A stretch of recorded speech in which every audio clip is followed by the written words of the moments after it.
The vaccine rollout is ramping up here at Long Island Jewish Medical Center. It started with just one nurse, but now Northwell Health has vaccinated hundreds of their employees, and it's just the beginning. We've got a pretty robust plan, and we're in full swing. Dr. David Battineli is the Senior Vice President and Chief Medical Officer for Northwell Health. He says they've been preparing for this moment. So there were clear refrigeration and freezer requirements, distribution requirements.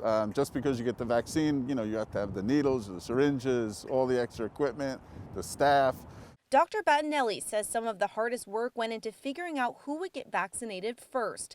This round mostly went to frontline healthcare workers, especially those deemed high risk. Most hospitals are staggering how many people in a department can get it at one time in case of side effects. Nursing home staff and residents will get the vaccine soon. It's given out in 2 doses, 3 weeks apart.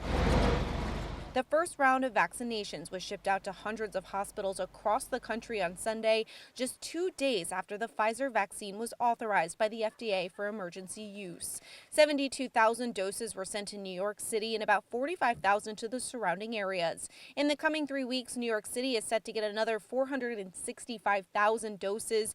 Nationally, it's estimated close to 40 million doses will be given out by the end of 2020. Distributing the vaccine isn't easy. It has to be stored at -94 degrees Fahrenheit. From refrigeration problems to logistical issues, there's a lot that could derail the delicate process. Top officials say they have a contingency plan in place for everything. While this is an exciting milestone, Dr. Battineli warns people still need to be cautious. Although the light is there at the end of the tunnel, it's several months long at a minimum, so people need to make sure that they do what they're supposed to be doing at the same time we're getting the vaccine.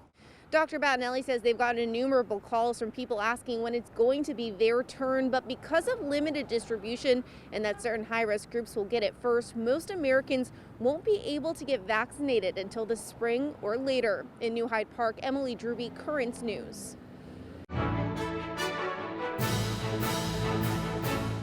If you're watching Currents News on YouTube, be sure to hit the subscribe button and click on the bell to get updates to all of our newest content, because we are putting your faith in the news.